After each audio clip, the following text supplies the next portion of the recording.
This is the public briefing at Calcasieu Parish Emergency Operations Center on the week of the one-year anniversary for Hurricane Laura, which struck Cameron Parish and our parish and others north a year ago tomorrow. My name is Brian Beam. I'm the Calcasieu Parish Administrator. Today is Thursday, August 26th. Some people tuning in may think this is a briefing for the disturbance that is in the Caribbean and likely to come into the Gulf. Although we are certainly watching that very closely, that's not the focus today. If there's any questions, we'll try to answer that. Instead, we're very privileged and honored today to have with us Governor Edwards, who is here with his staff, and we had a good meeting over the past hour, as well as FEMA Administrator Deanne Criswell. We are so appreciative of your time. She listened very closely to concerns that we had from all local government levels, the schools, law enforcement, medical, and everything else. What we want to do today is just hear from some of the speakers. We will have a couple of local speakers. First, Brian Abshire, our police jury president here in Calcasieu. You can go ahead and make your way up, Brian, and then Mayor Hunter from City of Lake Charles will speak after that, and then we'll follow that and ask Governor Edwards to speak, followed by Administrator Criswell, who has to actually make a tour this morning and head out to McNeese, so we appreciate everybody's time awareness. So at this time, Calcasieu Parish Police Jury President Brian Abshire. Thank you, Brian. Good morning. As we're all aware, tomorrow, August 27th, marks the one-year anniversary of Hurricane Laura striking southwest Louisiana. I believe it's safe to say that we're forever changed by that event. Of all federally declared disasters that have plagued our parish and region over the last 18 months, Hurricane Laura stands above all the rest due to its catastrophic magnitude of damage in this large parish covering 1,100 square miles. Nothing and nobody was left untouched. There is so much left to do in our recovery from this hurricane and other disasters, but our people are strong. We've made much progress. I know it seems hard to find sometimes, but if you look closely enough, you can tell. We're grateful to have Governor Edwards here with us and Administrator Criswell. Your presence here is appreciated by the residents of Southwest Louisiana. The help that you can give our parish is greatly appreciated. We look forward to working with you in the future, and we appreciate you being here. Thank you very much. Thank you. Nick.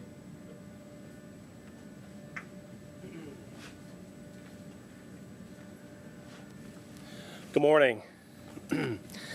Administrator Criswell, welcome to Lake Charles. We are honored to have you here. We appreciate that. As we approach the one-year anniversary, I have tried to be very honest with my commentary to the public, and it's certainly in my nature to want to be a very optimistic person, but I also want to be a realist. And so I've got to say that as we approach the one-year anniversary, we must acknowledge that a lot of progress has been made. There's been some things that have gone right, but the overarching emotion is really a bit of a somber one right now. I want to thank FEMA and the federal government for a lot of things that went right in the hours leading up to Hurricane Laura, in the immediate hours and days after Hurricane Laura. We did not have to ask, where is FEMA? FEMA was here, boots on the ground. We did not have to ask, where is the National Guard? National Guard was here, boots on the ground. I think that we have come a long way in this country in the way that we respond to the immediacy, the immediate needs of a natural disaster.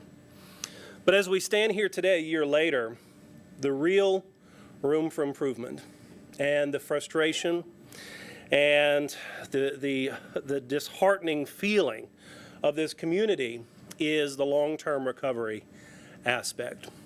Right now, we have several requests into FEMA. We have several requests into President Biden. I will touch on a couple. One does not require an act of Congress. It does not require anything but a signature of the president. And it is a request from locals, in addition to Governor Edwards, for a cost share adjustment. Now, FEMA obviously has to take those decisions very seriously. But if you would look up the word unprecedented in the dictionary, there should be an image of Southwest Louisiana and the caption of 2020 through 2021. If there was ever a definition for unprecedented, we have lived it in this community over the last year. So if there was ever the case for a cost share adjustment to help local government provide more services for locals, this is the occasion. And I stress that that could happen with the signature of President Biden, and we plead with him to provide that. With individual assistance, without CDBG-DR, without supplemental disaster aid, individual assistance through FEMA is one of the only trickles of hope, one of the only sources of relief some of our most vulnerable have in this community. And within a natural disaster, the people who were most vulnerable before the natural disaster always are those who are affected the most. Those who were the most vulnerable before Hurricane Laura are 10 times more vulnerable today. People that felt marginalized before Hurricane Laura feel even more so today. And so there are conversations right now between local, state officials and FEMA to look at the individual assistance awards that happened in the aftermath of Hurricane Laura. Through no fault of FEMA, we were in a pandemic. We still are in a pandemic. So the traditional method of receiving information from survivors was challenged. But we know a lot of people do not operate well with online surveys or phone calls. They need to sit down with someone in person. And can you imagine going through what some of our residents have gone through, the ability to sit down with someone in person? So, Administrator, I appreciate your offer for those conversations to at least continue so that we can make sure that people are awarded fair and equitable awards from FEMA. And specifically, some of our nonprofit partners are involved in those conversations. And so we ask that those conversations continue. We ask that they are robust. And we simply ask that people are awarded through individual assistance what the Stafford Act says that they should be awarded. And we appreciate that. The last thing I'll mention, I apologize if this is a bit of a tangent, and some say I'm beating a dead horse, but I cannot take the opportunity not to mention it as we approach the one-year anniversary, and that is the glaring, unacceptable, embarrassing lack of supplemental disaster aid for this community. And when you look back over the history of this country, back to Hurricane Andrew, it took 34 days for Congress and Washington, D.C. to respond with supplemental disaster aid, 98 days after Superstorm Sandy, 10 days after Hurricane Katrina. And you know what? They needed it. The federal government did what it should have done. Here we sit, having endured four federally declared natural disasters, more than any other community in American history within the span of a year. And we do not have the same federal response that came 10 days after Hurricane Katrina.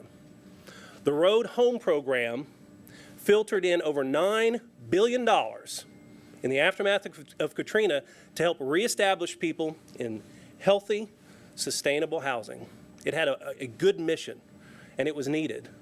In the aftermath of the 2016 floods, there was the Restore program that filtered in $650 million for the same purpose, a noble purpose, a worthy purpose. What do we have here in Southwest Louisiana 365 days after having gone through 4 federally declared natural disasters related to a program the likes of which Road Home program or Restore was? We have zero. $9,650 million. What do we have today? Zero. And it's unacceptable. And so we continue to plead with Washington, D.C. to provide that needed aid. President Trump, the 116th Congress had a chance to act. They did not. President Biden and the 117th Congress has a chance to act, and we plead that they do. Those are the end of my prepared remarks, unless there are any questions. All right, thank you.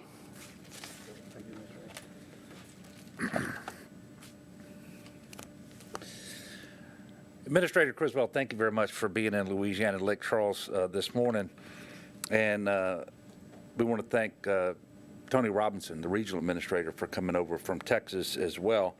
And I thank all the people here in Southwest Louisiana, and many of whom are in this room, who've been working so hard for a year now to prepare for, respond to, and recover from a lot of disasters. You all know the strength of Hurricane Laura, the strongest storm in many, many decades, since the 1850s, that hit here a year ago tomorrow. 150-mile-an-hour winds, 9 feet of storm surge, just devastated an awful lot of people, awful lot of businesses and churches and so forth. Just a few weeks later, and just a few miles distance on the coast, made landfall Hurricane Delta, that greatly exacerbated the challenges from associated with recovering from Hurricane Laura, and damaged properties that hadn't been damaged in the first storm, especially with water. Then in February of this year, we had an ice storm that is very, very unusual for an area like Calcasieu Parish. And in May, there was torrential rainfall and flooding, and we know that some of the recovery that hadn't yet happened from the hurricanes meant that flooding was worse than it needed to be. And all of this took place during a pandemic, the COVID-19 pandemic. It has been an extremely challenging time. I will tell you, we appreciate the assistance that we have gotten. There's an excellent overall working relationship with FEMA. As the mayor said, they were here before the storm ever touched down, and they have granted us some flexibilities, quite frankly, that they typically wouldn't when it came to accounting for the debris and whether it was attributable to one storm or the other, and how that reimbursement worked and so forth. And you know, there's already been about $1.2, $1.3 billion made available in different ways, whether it's individual assistance or the Small Business Administration or public assistance grants. And that doesn't account for the $236 million the state has been awarded preliminarily through the Hazard Mitigation Grant Program, about $112 million of which is coming to Calcasieu Parish. Having said all of that, we're not recovered, not by a long shot, and not only are we into the heart of the next hurricane season, but at 10 o'clock this morning, we were given an update from the National Weather Service that shows that at some point at the end of this weekend or on Monday, Louisiana is very likely to be hit by another hurricane. And we still have businesses boarded up from the last one. Homes have not yet been repaired and reoccupied, or if they're damaged to the point where they need to be demolished and removed, in many cases that hasn't happened. And that hasn't happened on some public property yet either. And then we heard this morning about challenges with the local school system. So we have a ways to go. And we know that our people are resilient, they are tough, and that is absolutely true. But at the same time, there are limits, and we need to do everything that we can to make sure that we turn people right side up again in their lives. We are working with our congressional delegation, with congressional leaders, and with the Biden administration to get that disaster appropriation Mayor Hunter was talking about. We believe we've demonstrated $3 billion worth of unmet need. Typically, that would be funded at about half in a community development block grant disaster recovery. If that happens, and we believe that it will, that has a tremendous impact. First of all, the peace of mind that people get knowing the help is coming. Secondly, you can address some of the things that are going to be very problematic for local government. For example, if there's enough flexibility around that appropriation, and the appropriation is large enough, we can satisfy the 25% match obligations on the Hazard Mitigation Grant Program, for example, and other match requirements that come with these response and recovery efforts. But we've got a lot of work to do. There's no doubt about that. And we look forward to a continued good, positive working relationship with FEMA. And we're going to keep working with them and pressing for the additional assistance. And the conversation we had this morning, I think, was very productive. It was very frank. And I believe that FEMA is going to work in good faith in order to address many of these issues. I want to finish by doing something I had hoped I wouldn't have to do today, and that is to tell people to be prepared all across coastal Louisiana. And the time to prepare is now. We have a storm that will soon enter the Gulf. The Gulf is absolutely ripe in terms of the conditions for rapid intensification of this storm. And while the exact track and the exact intensity isn't known, what I can tell you is if you look at the left limits of the cone of uncertainty and the right limits of the cone of uncertainty, they basically are the Louisiana-Texas line and the Louisiana-Mississippi line.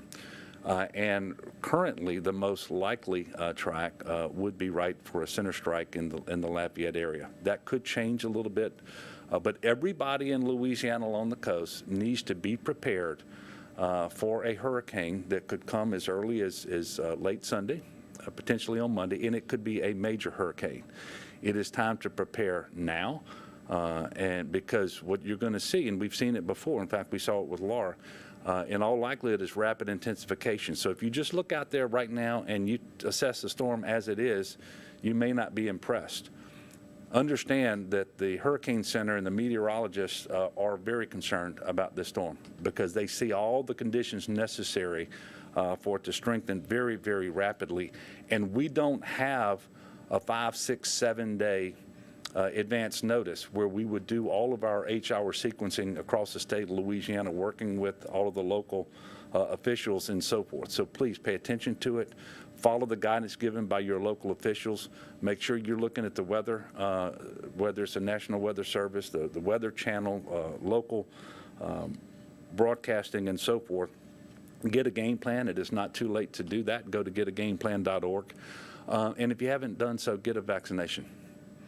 The prospect of sheltering potentially thousands and thousands of people at the height of the fourth surge is very daunting, given the very transmissible nature of the Delta variant, which now accounts for 100% of all COVID cases in the state of Louisiana. They're attributable to the Delta variant, and how full our hospitals are currently. This is a very, very challenging time. There are 1,400 locations across the state today where you can get your vaccine. They're free, they're safe, they're effective, and the Pfizer vaccine now has full approval of the FDA. So encouraging you all to do that. And obviously I always ask in times like these that we also take a moment and just to lift the state up in prayer, that we will be able to withstand whatever comes our way, and we don't mind some divine intervention. You know, I don't like praying to our storm zone to our neighbors. I'm not beyond that, however. But you know, we can pray that the storm not produce the sort of damage that it certainly could, and so forth. So with that, I'm going to stop and ask Administrator Criswell to come up, and then we may be able to take a few questions on the backside of her presentation. I know that we're going to go out, look at Lake Charles, end up at McNeese before she has to fly out of state, but we may have an opportunity for a few questions at the end of her comments.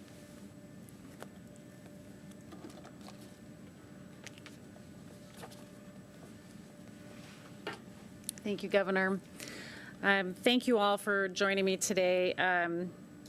This week does mark the one-year anniversary of Hurricane Laura, which was the most powerful storm to impact Louisiana since 1856. The destruction that we saw from this, combined with the impacts that we saw from Hurricane Delta, in addition to the May flooding and the ice storm, are really unprecedented. And I'm looking forward to being able to go out today and view some of the areas so I can see firsthand the impacts that this community has experienced. I've had some really good briefings today, and I heard from the leadership across the parish on some of the struggles that they're having. And there's definitely some items that we're going to take back and see what we can do to try to expedite some of the processes that we're doing. But recovery takes time. And I know that it's frustrating for everybody, but it does take time. And we are here. FEMA has staff that are embedded here in the parish and with the state to help with that recovery process. We're working alongside Governor Edwards, Mayor Hunter, and countless other state and local officials as we continue this. Just a couple of the facts of numbers of things that have been done so far.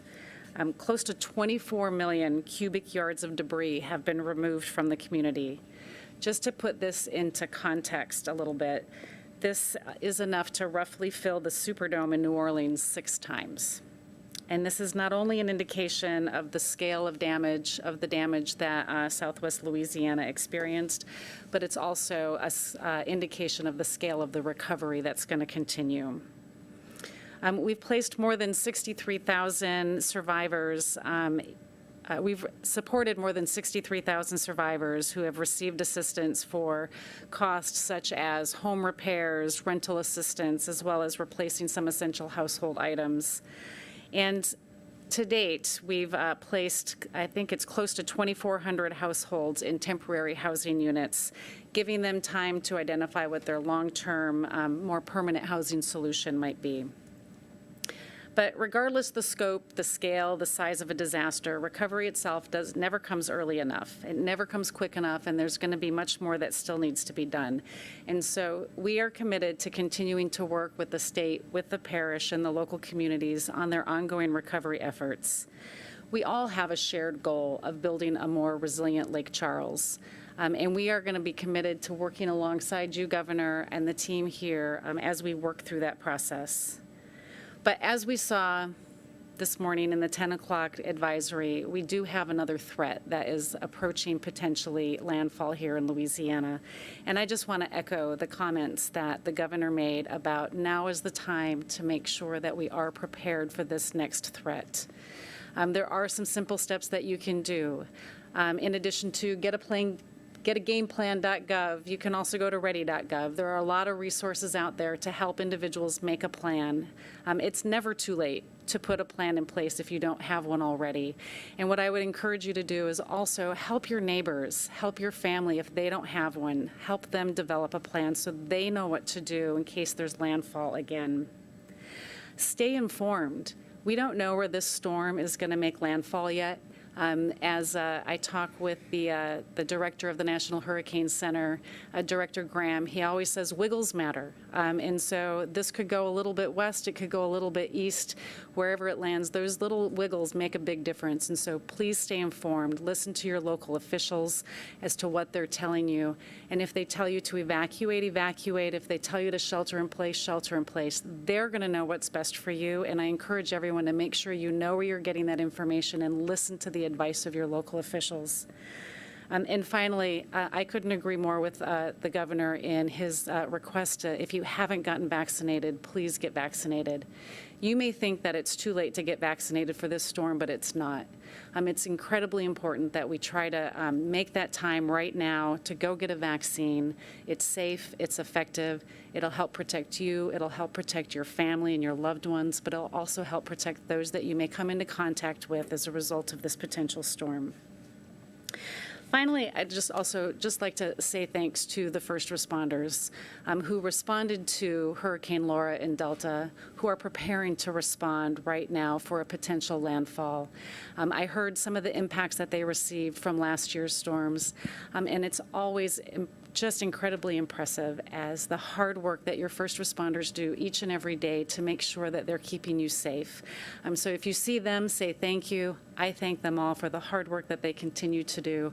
And with everything right now, please stay vigilant, watch where this weather is going, and please take the steps that you need to now to make sure that you're ready for this event. Thank you.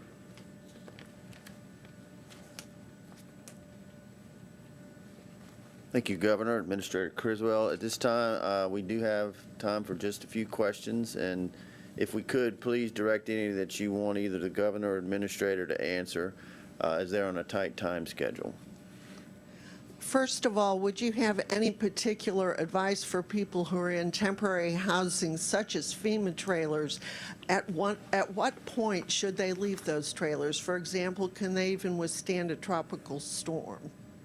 Again, I would encourage everybody to listen to the advice of the local officials. If they tell you to evacuate, that means it's important to evacuate, whether you are in one of our temporary housing units or in your own home. It's really the advice that they're giving you on whether it's safe for you to stay or if you need to evacuate. Also, I was wondering if a mechanism exists yet for people who feel that they did not get the assistance they needed because they couldn't have a face-to-face meeting. How do they set up a face-to-face meeting at this point? They are always welcome to appeal any decisions that were made. We have, do we still have a disaster recovery center here that has personnel that are working with individuals to review their individual cases and making adjustments as needed? That assistance is ongoing. Okay, so are there any face-to-face meetings that are occurring now? There are. They can certainly have a face-to-face meeting. We can make sure we get back to you the information on where they can go. Okay, thank you. And I wanted to ask the governor, are we going to have a road home program or something like it for people who still are not living in decent housing? Yeah, so that depends, and I believe the answer is going to be yes. We don't have the appropriation to fund such a program with. That would be the primary purpose of the community disaster block grant, disaster recovery funding that the mayor spoke about and that I spoke about. There is going to be some housing efforts here on a smaller scale with things that we're able to cobble together. I think you're going to hear an announcement about that in the not too distant future. And while it's going to be meaningful, it's going to be relatively small compared to what the effort needs to be. But we're going to take funds that we have available to us, that the city has, and so forth, and put them together to get a jump start on what we believe will be a more robust housing program, because that's the number one need for community disaster block grant assistance. And when I told you that we believe we've demonstrated to the federal government, to FEMA, to HUD, and to the OMB, $3 billion of unmet need, much of that is around housing. And so I can't say yes until we get the appropriation. We don't yet have the appropriation, but it is my expectation that we certainly will. Any thoughts on people still struggling with insurance? Well, you know, it's a tough situation. I can tell you that just like you can appeal the awards that come from FEMA, and by the way, the parish or the city, I'm not sure, they have St. Bernard Project, SBP, that's helping individuals in order to navigate that process. So they need to reach out and ask for assistance if they think they need it. But if you believe that your insurance company hasn't treated you fairly, understand you only have so much time to do something about that. You need to appeal their awards, and I can't make decisions for these homeowners or these business owners, but they need to understand that there are deadlines, and if you miss that deadline, you're not going to be successful in getting additional assistance. And you mentioned struggles with the school system. Yeah. Anything in particular we may not be aware of? Well, it's just a cash flow issue with respect to the repairs that they need across all of their campuses. There was not a single campus in Calcasieu Parish that wasn't damaged by Delta or Laura or both. And it's a cash flow issue on the project worksheets, and that was demonstrated to us very, I think, succinctly today by your superintendent. And it's my intention to do everything that I can to work with FEMA and to speed up that process to get the cash moving so that the work doesn't have to stop. It isn't going to be interrupted, and we can actually accelerate that work going forward. Governor, I know you said that you would have liked to have more time to prepare for this next storm. Given that we're going into a weekend tomorrow, when can people expect to hear from you? What will this weekend look like for you? Well, first of all, I'm hoping they heard from me just a few minutes ago. And they need to take this very seriously from this point forward. And it is too early now to say that there will or won't be evacuation orders given, whether they're going to be voluntary, mandatory, or what parts of the coast. But everybody should be preparing for that. This is a storm that's taking shape very, very quickly. I think as recently as yesterday afternoon, they were still calling it a wave because there was no organization to the storm. There was no center to it at all. And so they didn't know where exactly it was going to form and the direction it was going to take. I will tell you, when they found the center of it this morning, it was further east than they had predicted. They thought it would be right on the coast of Central America, and it looks like the direction is much more north, which puts the center of Louisiana in the center of the cone of uncertainty. So everybody from this point forward needs to be taking this extremely seriously and get prepared and be ready to leave if in fact you're asked to leave. And it's premature now to say that that's going to happen in this area. But the most daunting thing about this storm system is that the potential for rapid intensification isn't just there. That is the likely result on this storm.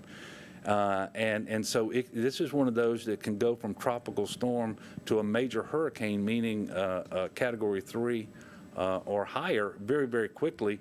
And we don't have the 5 or 6 day window that we typically have to be prepared. That's just not the nature of this storm. And so we're asking everybody to pay attention right now.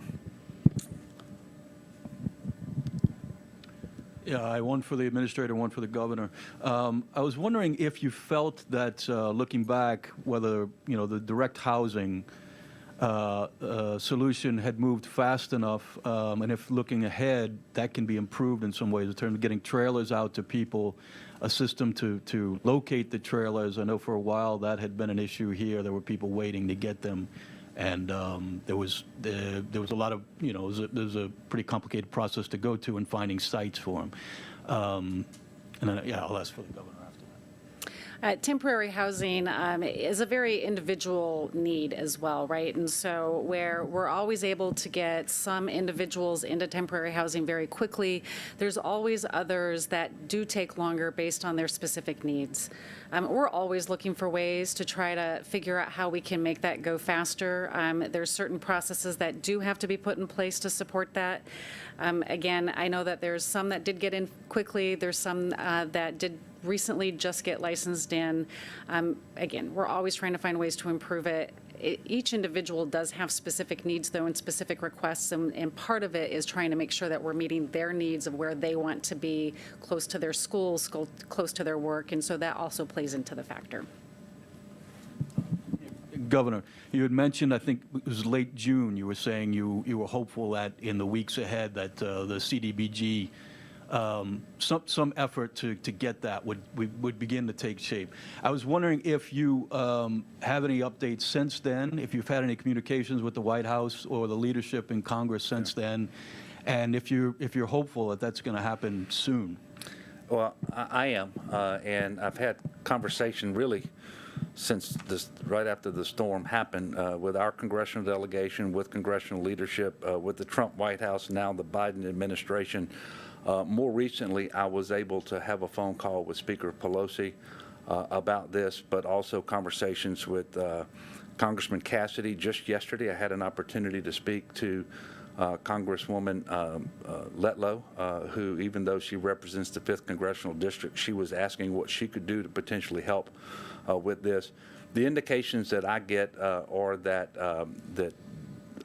there will be an agreement in an appropriations instrument that should come out in the September timeframe that would have CDBG disaster recovery funding in it. Again, we believe we've demonstrated $3 billion worth of unmet need. Historically, you get about half of that, and that's what we would be looking for. And anything less than that, we would believe would be a down payment. And it happens in that way sometimes too, where you get multiple appropriations. But the sooner we can get it, the better. And look, nothing ever happens as quickly as you want it. So with the direct housing you talked about, but one of the things that I think is not looked at sometimes is we sheltered 20,000 individuals in hotel rooms across 2 states and consolidated them into Louisiana. And that shelter operation lasted all the way through about May of this year, end of April. And that was a cost of $60 million. And so that was a function of the non-congregant sheltering requirement brought on by the COVID pandemic. But all of that lengthens, it delays actually getting people back into permanent housing and so forth as well. But none of that happened as quickly as we want. We had some zoning issues here in the parish, for example, that we had to navigate through, and other things. But none of that ever happens as fast as you would like for it to happen. And one of the things that I can tell you your local team does probably better than anybody else in the state is tries very hard not to learn the same lesson twice. And so they have determined what are best practices coming out of the experiences thus far and what they can do better and how they would do better going forward. And that's something that we do at the state level as well. And I know that Administrator Criswell is making sure that happens with FEMA also. I think we're going to have to end it there because we do have to get around and I want to make sure that she sees McNeese and we're going to show some sights on the way there. Please, everybody, take this storm seriously and don't wait until it's too late to put yourself where you want to be when that storm comes ashore, if it's coming towards southwest Louisiana, and you need to be where you want to be and in the posture that you need to be in order to make sure that you and your family have the best possible chance to be successful in the storm. So thank you all.